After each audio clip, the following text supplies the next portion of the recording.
സ്റ്റാൻലിയുമായിട്ടുള്ള പ്രണയവും ഗർഭിണിയായ കാലഘട്ടവുമൊക്കെ ഓർക്കുകയാണ് വൈജയന്തി. ആഗ്രയിലെ പഠനം, ഹരിതപർവ്വയിലെ സെൻറ്റ് ജോൺസ് കോളേജ്, ഗംഗേട്ടൻ്റെ ക്വാർട്ടേഴ്സിൽ അടിക്കടി വരാറുണ്ടായിരുന്ന പുനലൂരുകാരനായ ജൂനിയർ ഓഫീസർ, കരുത്തനും പരുക്കനുമായിരുന്ന യുവാവ്, അവധിക്ക് നാട്ടിൽ പോയിട്ട് വരുമ്പോൾ കൊണ്ടുവന്ന് മാലതി ചേച്ചിക്ക് കൈമാറുണ്ടായിരുന്ന ടിന്നുകൾ, അവയിലൊക്കെയും കേടുവരാത്ത പലഹാരങ്ങളോ അച്ചാറങ്ങളോ ഒക്കെ നിറച്ചിരുന്നു. പുനലൂരിലെ തറവാട്ടിലിരുന്ന് ഒരു അമ്മ തന്നെത്താൻ ഉണ്ടാക്കി ടിന്നുകളിൽ പാക്ക് ചെയ്ത് മകൻ്റെ കയ്യിൽ കൊടുത്തയക്കുന്ന വിശിഷ്ട ഭോജ്യങ്ങളായിരുന്നു അതെല്ലാം. മകൻ അത് സുപ്പീരിയർ ഓഫീസറുടെ വീട്ടിൽ കൊണ്ടുവന്ന് സമ്മാനിക്കുന്നത്. ഗംഗേട്ടനും മാലതി ചേച്ചിക്കും രുചിയുള്ള കുറച്ച് പലഹാരങ്ങളും അച്ചാറുകളും കഴിച്ചോട്ടെ എന്ന് വിചാരിച്ചിട്ടൊന്നുമല്ല. അവിടെ സുന്ദരിയായ ഒരു യുവതി താമസിക്കുന്നുണ്ട്. സുപ്പീരിയർ ഓഫീസറുടെ അനുജത്തിയാണവൾ. അവളെ കാണണം, സംസാരിക്കണം. പലഹാരങ്ങളും അച്ചാറുകളും നന്നായിരുന്നോ എന്ന് മാലതി ചേച്ചിയോട് വേണം ചോദിക്കുന്നതെങ്കിലും തൻ്റെ മുഖത്തു നിന്നായിരുന്നു ഉത്തരം പ്രതീക്ഷിച്ചിരുന്നത്. ഗംഗേട്ടൻ മിലിറ്ററി ഹെഡ്ക്വാർട്ടേഴ്സിലേക്ക് മാറ്റം കിട്ടി ഡൽഹിക്ക് പോയതിനു ശേഷമായിരുന്നു സ്വാതന്ത്ര്യത്തിലൂടെ അവർ തമ്മിൽ സംസാരിക്കാൻ ആരംഭിച്ചത്. സ്നേഹത്തിൻ്റെ ഊടും പാവും നെയ്തു തുടങ്ങിയതൊക്കെ. ആഗ്രയിൽ എയർഫോഴ്സ് ക്യാമ്പിനടുത്ത് സെൻറ്റ് ക്ലെയർ സ്കൂളിൽ വൈജയ്ക്ക് ജോലി കിട്ടിയത് സ്റ്റാൻലിയുടെ ശുപാർശ മൂലമായിരുന്നു വൈജയന്തി ഓർത്തു. മിക്കപ്പോഴും കാണാം, സംസാരിക്കാം, ലോക്കൽ കോൾ ചെയ്യാം, കത്തുകൾ കൈമാറാം. അങ്ങനെ ഒരു വടവൃക്ഷം പോലെ ആ സ്നേഹബന്ധം തഴച്ചു വളരാൻ ഒരു വർഷമേ എടുത്തുള്ളൂ. വളരെ വലിയൊരു സ്നേഹം തന്നെയായിരുന്നു അത്. ഊണിലും ഉറക്കത്തിലുമെല്ലാം ഒരാളെപ്പറ്റി മാത്രമായിരുന്നു ചിന്ത. ഇപ്പോൾ എന്തു ചെയ്യുകയാണ്? ഭക്ഷണം നേരാവണ്ണം കഴിക്കുന്നുണ്ടോ? ഉറങ്ങുന്നുണ്ടോ? ജെസിഒമാരുടെ മെസ്സിൽ പോയിരുന്ന് എന്നത്തേക്കാളും മദ്യപിക്കുന്നുണ്ടോ? ഇതെല്ലാം പിറ്റേന്ന് ചോദിക്കും. സ്റ്റാൻലി കൃത്യമായ ഉത്തരം നൽകും. എത്ര പെഗ് കഴിച്ചു, എത്ര സിഗരറ്റ് വലിച്ചു, എത്ര കലോറി ഫുഡ് അകത്താക്കി. പിന്നെ സ്റ്റാൻലിക്കുള്ള നിർദ്ദേശങ്ങളാണ്. അത്രയും അളവ് മദ്യപിക്കാൻ പാടില്ല, സിഗരറ്റിൻ്റെ എണ്ണം ഇത്ര കണ്ട് കുറയ്ക്കണം. അങ്ങനെ ഓരോരോ നിബന്ധനകൾ വയ്ക്കും. സ്റ്റാൻലി ചിലതെല്ലാം സ്വീകരിക്കും. പക്ഷേ ഒരു കാര്യം സ്റ്റാൻലി സമ്മതിച്ചാൽ അത് കൃത്യമായി പാലിച്ചിരുന്നു. പാലിക്കാൻ പറ്റാത്തതാണെങ്കിൽ തല പോയാലും സ്റ്റാൻലി സമ്മതിച്ചു തരികയില്ല. അങ്ങനെ സ്റ്റാൻലിയുടെ ചില ദുശ്ശീലങ്ങളെ ചൊല്ലിയും ഇണങ്ങിയും പിണങ്ങിയും പ്രതിഷേധിച്ചും പല അടവുകളും പയറ്റി നോക്കിയിട്ടുണ്ട്, കലഹിച്ചിട്ടുമുണ്ട്. ചില മാറ്റങ്ങളൊക്കെ വരുത്താൻ തനിക്ക് സാധിച്ചിരുന്നു. ഒരു വാക്ക് തന്നിട്ടുണ്ടെങ്കിൽ അതിൽ നിന്ന് പിന്മാറിയ സംഭവം ഓർമ്മയിലേയില്ല. അങ്ങനെ ഒരു ദിവസം വൈജി ചോദിച്ചു, നമ്മുടെ ഈ ബന്ധം എവിടെ ചെന്നെത്തും? അപ്പോൾ സ്റ്റാൻലി ഇങ്ങനെ മറുപടി പറഞ്ഞു, എല്ലായിടത്തും ചെന്നെത്തും. അതിന് പിന്നിലൊരു ഗൂഢമായ ചിരിയുണ്ടായിരുന്നു. പിന്നീട് ഗർഭിണിയായെന്ന് ഒരു സംശയമുണ്ടായപ്പോൾ സ്റ്റാൻലി തന്നെയാണ് പറഞ്ഞത്, വയറ് ആൾക്കാർക്ക് മനസ്സിലാവാത്തിടത്തോളം കാലം ജോലിയിൽ തുടർന്നോളൂ എന്ന്. അതോടെ പിന്നെ മനസ്സിൻ്റെ പേടി തീങ്ങി. തനിക്കൊരു പുരുഷനുണ്ട്, ധീരനായ ഒരു പുരുഷൻ, പ്രതിസന്ധികൾക്കെതിരെ പൊരുതുന്നവനാണ്. അവൻ്റെ തണലിൽ നിൽക്കുമ്പോൾ ഒന്നിനെയും ഭയപ്പെടേണ്ട. കഷ്ടിച്ച് 5 മാസം. 5-ാം മാസത്തിൽ സിസ്റ്റർ ജൂലിയാനോയാണ് ആദ്യം ഒരു സംശയം പറഞ്ഞത്. ജയന്തി കൂടുതൽ ഭക്ഷണം കഴിക്കുന്നുണ്ടോ? വയറിന് വലിപ്പം തോന്നുന്നു. ഞെട്ടിപ്പോയി. ഒരു ചെക്കപ്പ് ചെയ്യുന്നത് നല്ലതാ. എന്തെങ്കിലും ഇൻറ്റീരിയർ ഗ്രോത്ത് ഉണ്ടെങ്കിൽ ഇങ്ങനെ തോന്നാം എന്ന് ആ ടീച്ചർ ഉപദേശിക്കണം. അവിവാഹിതയായ പെൺകുട്ടി ഗർഭിണിയാണോ എന്ന് സംശയിക്കുന്നത് തെറ്റാണല്ലോ എന്ന് വിചാരിച്ചിട്ടാവാം സിസ്റ്റർ അങ്ങനെ ഒരു സൂചന നൽകാതിരുന്നത്. സ്റ്റാൻലിയോട് പറഞ്ഞപ്പോൾ ഉടൻ തന്നെ റിസൈൻ ചെയ്തു കൊള്ളാനായിരുന്നു നിർദ്ദേശം. പിന്നെ ഒന്നും ആലോചിച്ചില്ല. നാട്ടിൽ വിവാഹം ആലോചിക്കുന്നുണ്ടെന്ന് പറഞ്ഞ് സ്കൂൾ അധികൃതരെ ധരിപ്പിച്ച് ജോലി രാജിവെച്ചു. എല്ലാ പ്ലാനിങ്ങും സ്റ്റാൻലിയുടേതായിരുന്നു. ആഗ്രയിൽ തന്നെ ഒരു സബ് രജിസ്ട്രാർ ഓഫീസിൽ വെച്ച് താൽക്കാലിക വിവാഹ കരാർ എഴുതി ഒപ്പിട്ടു. ഒന്നിച്ച് താമസിക്കേണ്ടി വരുമ്പോൾ മറ്റു തടസ്സങ്ങൾ ഉണ്ടാകാതിരിക്കാൻ വേണ്ടിയായിരുന്നു ആ ഉടമ്പടി. ആഗ്രയിൽ നിന്ന് കുറേ അകന്ന് സഞ്ജയ് പ്ലേസിൽ സ്റ്റാൻലി ഒരു വാടക വീട് എടുത്തിരുന്നു. ഒരു വീടിൻ്റെ ഔട്ട് ഹൗസായി ഉപയോഗിച്ചിരുന്ന സ്ഥലം. ചെറിയ വീടാണെങ്കിലും വേണ്ട സൗകര്യങ്ങളൊക്കെയുണ്ട്. പക്ഷേ സ്റ്റാൻലിക്ക് കൂടെ വന്ന് തുടർച്ചയായി താമസിക്കാൻ പറ്റില്ല. കൂട്ടിന് ഒരു ആയയെ ഏർപ്പാടാക്കി. അതേ വീട്ടുവളപ്പിൽ തന്നെയാണ് ഹൗസ് ഓണറും കുടുംബവും താമസിക്കുന്നത്. ആകെ ഒരു വിഷമമേ ഉള്ളൂ. സ്റ്റാൻലി ക്വാർട്ടേഴ്സിലാണ് താമസം, താനും ആയയും വാടക വീട്ടിലും. നിയമം അനുസരിച്ച് വിവാഹം കടത്തിയാൽ മാത്രമേ സ്റ്റാൻലിക്ക് ക്വാർട്ടേഴ്സിൽ തന്നെ കൂടി താമസിപ്പിക്കാൻ പറ്റുള്ളൂ. ആ ദിവസങ്ങളിൽ സ്റ്റാൻലിയുടെ ദേഹഗന്ധമുള്ള ഷർട്ട് അണിഞ്ഞ് കൊണ്ടാണ് താൻ കിടക്കുക. അതൊരാശ്വാസമാണ്, രക്ഷാകവചമാണ്, സ്നേഹസാമീപ്യമാണ്. ആ ഷർട്ട് അണിയുമ്പോൾ സ്റ്റാൻലിയുമായി ബന്ധപ്പെട്ട എല്ലാ സ്മരണകളും ഉണരും. സിഗരറ്റിൻ്റെ മണം, വിയർപ്പിൻ്റെ ഉപ്പ്, സ്പർശനത്തിൻ്റെ ചൂട്, എല്ലാം. പകൽ വേളകളിൽ സ്റ്റാൻലി വരും. അതിന് ലീവ് എടുക്കേണ്ട ആവശ്യമൊന്നുമില്ല. സന്ധ്യ വരെ വൈജിയോട് കൂടിയിരിക്കും. പുനലൂർക്ക് കൂട്ടിക്കൊണ്ടുപോയി ഇടവക പള്ളിയിൽ വെച്ച് താലി കെട്ടി വിവാഹബന്ധം സാധുവാക്കണമെന്നായിരുന്നു സ്റ്റാൻലിക്കുണ്ടായിരുന്ന ആഗ്രഹം.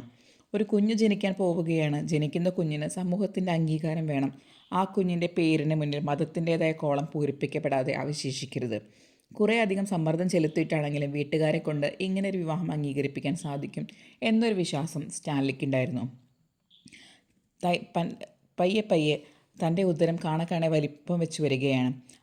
ആയിരുന്ന സ്ത്രീ ഒരു മറാത്തി പെണ്ണായിരുന്നു. പേര് സൊനാലി. അവൾ പറയും മേം സാബിൻ്റെ വയറ്റിൽ ഒരു പെൺകുഞ്ഞാണെന്ന്, അതുകൊണ്ട് വയറിന് ഇത്ര വലിപ്പ കൂടുതലെന്ന്. അവൾ ലക്ഷണങ്ങളും പറഞ്ഞു. അതേപ്പറ്റി സ്റ്റാൻലിയോട് പറഞ്ഞപ്പോൾ അവളുടെ പ്രവചനം ശരിയായി വരട്ടെ എന്നായിരുന്നു സ്റ്റാൻലിയുടെ പ്രതികരണം. തനിക്ക് ആൺകുഞ്ഞു തന്നെ വേണമെന്നായിരുന്നു ആഗ്രഹം. സ്റ്റാൻലിയെപ്പോലെ ഗൗരവപ്രകൃതക്കാരനും സ്നേഹധീരനുമായ ഒരു പയ്യൻ. അവൻ പക്ഷേ സ്റ്റാൻലിക്ക് പെൺകുട്ടിയോടായിരുന്നു താല്പര്യം എന്നറിഞ്ഞപ്പോൾ ആ ഇഷ്ടം നിറവേറ്റി കൊടുക്കണേ എന്നായിരുന്നു പ്രാർത്ഥന. വലിപ്പം വെച്ചു വരുന്ന വയറിനുള്ളിൽ ചെറുചലനങ്ങൾ ആരംഭിച്ചപ്പോൾ പറയും മേം സാബ് സമാധാനമായിട്ടിരിക്കണം, എപ്പോഴും സന്തോഷം വേണം, ഒട്ടും വിഷമിക്കുകയോ ആരോടും ദേഷ്യം വിചാരിക്കുകയോ ചെയ്യരുത്. സ്വന്തം പുരുഷനെ സ്നേഹത്തോടെ സ്മരിച്ചുകൊണ്ടേയിരിക്കണം. അമ്മയുടെ വിചാരങ്ങൾ വയറ്റിലുള്ള കുട്ടിയെ സ്വാധീനിക്കും. സ്നേഹവും ക്ഷമയും സത്യസന്ധതയുമുള്ള ഒരു കുട്ടി പിറക്കണമെങ്കിൽ ഗർഭകാലം മുഴുവൻ അമ്മ അതേ ഗുണങ്ങളോട് കൂടിയിരിക്കണം. തൻ്റെ കുഞ്ഞ് ജനിക്കുമ്പോൾ അങ്ങനെ തന്നെ ആയിരിക്കണമേ എന്ന് തീവ്രമായി അഭിലഷിച്ചു. എല്ലായ്പ്പോഴും സന്തോഷത്തോടു കൂടിയിരുന്നു. ആരോടും ദേഷ്യമോ പരിഭവമോ തോന്നാതിരിക്കാൻ ശ്രദ്ധിച്ചു. സ്റ്റാൻലിയുടെ രൂപം സ്നേഹത്തിൻ്റെ പ്രതീകമായി ധ്യാനത്തിൽ പോലും സൂക്ഷിച്ചു. ആയയുടെ പ്രവചനം ശരിയാവുകയും സ്റ്റാൻലി കൊതിച്ചതുപോലെ ഒരു പെൺകുഞ്ഞ് പിറക്കുകയും ചെയ്താൽ അവൾ സൽഗുണങ്ങളുടെ കേദാരമായിരിക്കണം. ഇതൊക്കെ ആശിച്ചുകൊണ്ടിരിക്കുകയായിരുന്നു വൈജ. അതൊരു തപസ്സായിരുന്നു.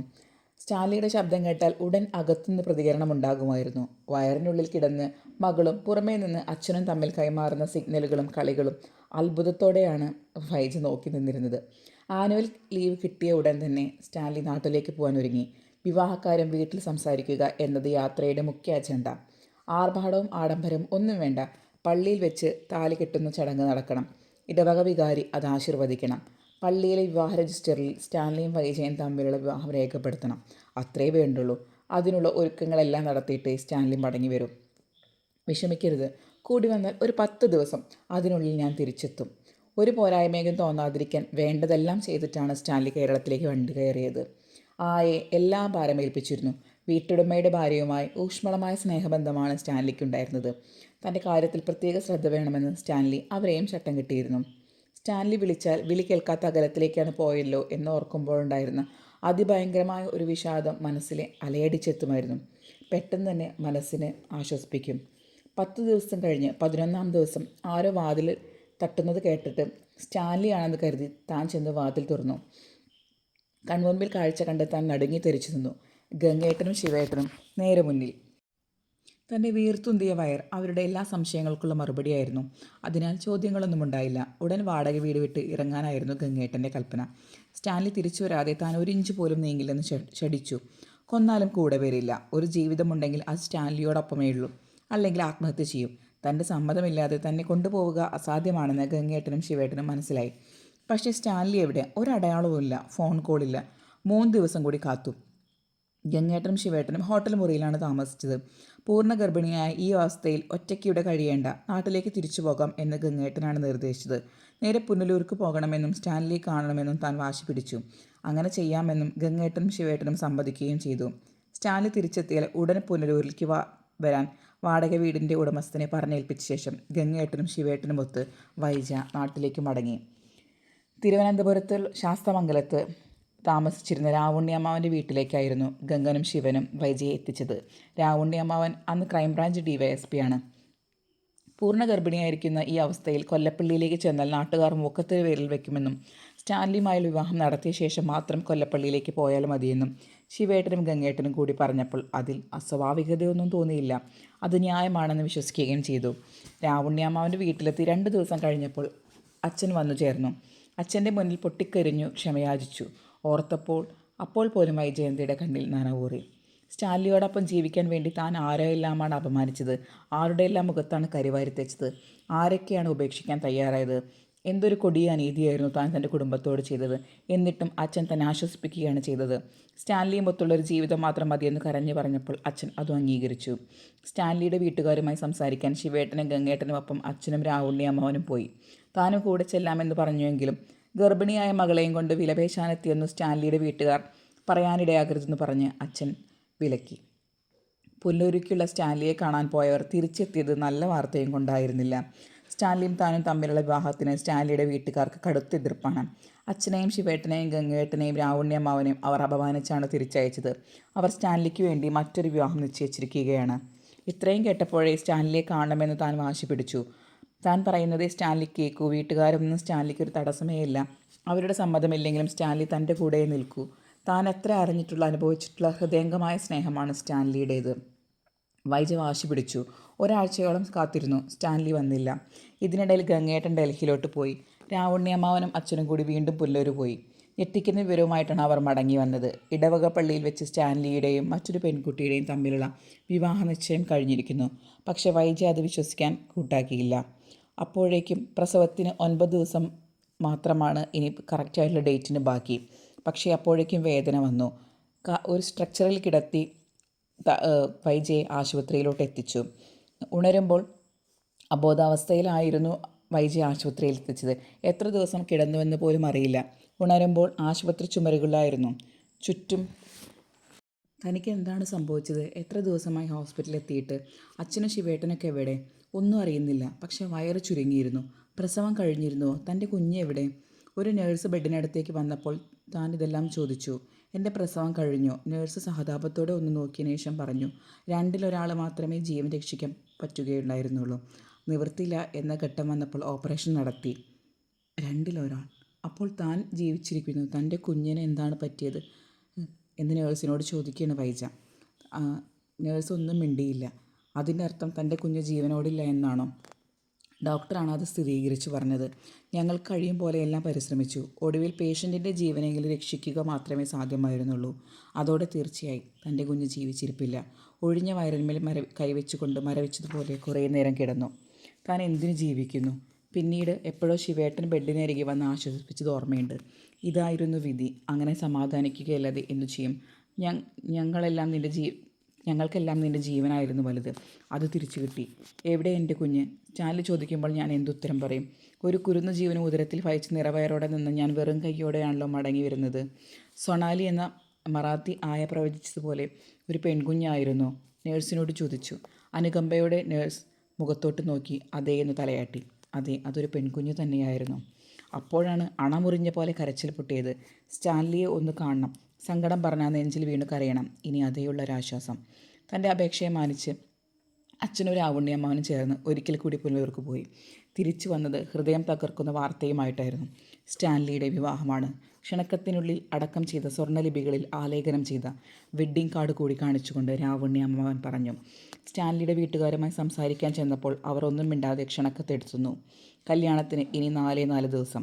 സ്റ്റാൻലിയെ കണ്ട ഒരു വാക്ക് സംസാരിക്കണമെന്ന് ഞങ്ങൾ നിർബന്ധം പിടിച്ചപ്പോൾ അകത്തുനിന്ന് അയാൾ ഇറങ്ങി വന്നു. ഒരു പെണ്ണിനെ മോഹിപ്പിച്ച് വിശ്വസിപ്പിച്ച് കൂടെ താമസിപ്പിച്ച് അവളെ ഗർഭിണിയാക്കിയിട്ട് ഇക്കാണിക്കുന്ന ചെറ്റുത്തരമല്ലേടോ എന്ന് ഞങ്ങൾ മുഖത്തു നോക്കി ചോദിച്ചു. അവൻ്റെ മറുപടി ഇങ്ങനെയായിരുന്നു. സോറി, ഇങ്ങനെയൊക്കെ സംഭവിക്കുമെന്ന് പ്രതീക്ഷിച്ചില്ല. പക്ഷെ സംഭവിച്ചു പോയി. എനിക്ക് ദുഃഖമുണ്ട് എന്ന് നിൻ്റെ അച്ഛൻ അവനോട് പറഞ്ഞിട്ടാണ് പോന്നത്. ഇങ്ങനെയൊരു ചതി എൻ്റെ മോളോട് വേണ്ടായിരുന്നു എന്ന് അദ്ദേഹം തിരിച്ചു പറഞ്ഞു. അകാലത്തിൽ പേമാരിയിൽ നനഞ്ഞു വിറച്ച് കൊടുങ്കാറ്റിൽ ഉലഞ്ഞ് ഇടിമിന്നലിൽ കരിഞ്ഞ് അങ്ങനെ കിടന്നുപോയി ദിവസങ്ങളോളം. രാവുണ്ണിയമ്മാവൻ്റെ ഇടപ്പഴഞ്ഞി വീട്ടിൽ തിരിച്ചെത്തുമ്പോൾ മനസ്സ് ചത്തിരുന്നു. 2 മാസത്തോളം അവിടെ താമസിച്ചു. പ്രസവ സംബന്ധമായ ശാരീരിക അസ്വസ്ഥതകൾ ശമിച്ചതോടെ ഗംഗേട്ടൻ വന്നു തന്നെ ഡൽഹിയിലോട്ട് കൂട്ടിക്കൊണ്ടുപോയി. ഡൽഹിയിലെ RK പുരത്തുള്ള ആർമി ഹെഡ്ക്വാർട്ടേഴ്സിലെ ഒരു ക്വാർട്ടറിൽ 4 ചുവരുകൾക്കുള്ളിൽ 1 വർഷം. ആശകളില്ല, നിരാശയുമില്ല, പ്രതീക്ഷയില്ല, ദുഃഖങ്ങളുമില്ല. ശൂന്യമായി പോയ മനസ്സ്. ഒരു മരപ്പാവ ആരുടെയൊക്കെ നിർദ്ദേശമനുസരിച്ച് ചലിക്കുന്നു, ഭക്ഷിക്കുന്നു, ഉറങ്ങുന്നു. തന്നെ ജീവിതത്തിലേക്ക് തിരികെ കൊണ്ടുവരാൻ ഗംഗേട്ടനും മാലതിയും ചേച്ചിയും കിണഞ്ഞു ശ്രമിക്കുന്നുണ്ടായിരുന്നു. 1 വർഷത്തിന് ശേഷം അച്ഛൻ വന്ന് കൊല്ലപ്പള്ളിയിലോട്ട് കൂട്ടിക്കൊണ്ടു പോകുന്നതുവരെ. ഒരു കണക്കിന് അച്ഛനെയും ഏട്ടന്മാരെയും സ്തുതിക്കണം. പിഴച്ചുപോയ ഒരു പാഴ്ജന്മത്തെ അവർ തള്ളിക്കളഞ്ഞില്ലല്ലോ. തനിക്ക് ജീവിതത്തിൽ എന്തെങ്കിലും ഒരു പിടിവിളി ഉണ്ടാക്കട്ടെ എന്ന് കരുതിയാണ് അച്ഛൻ വലിയ തുക കോഴ കൊടുത്ത് ഒരു ജോലി വാങ്ങിത്തന്നത്. അതൊരു വലിയ ആശ്വാസം തന്നെയായിരുന്നു. ഇതു മതി, ശേഷിച്ച കാലം ഈ ജോലിയുമായി ജീവിച്ചു കൊള്ളാം. വിവാഹാലോചനകൾ വന്നുകൊണ്ടേയിരുന്നു.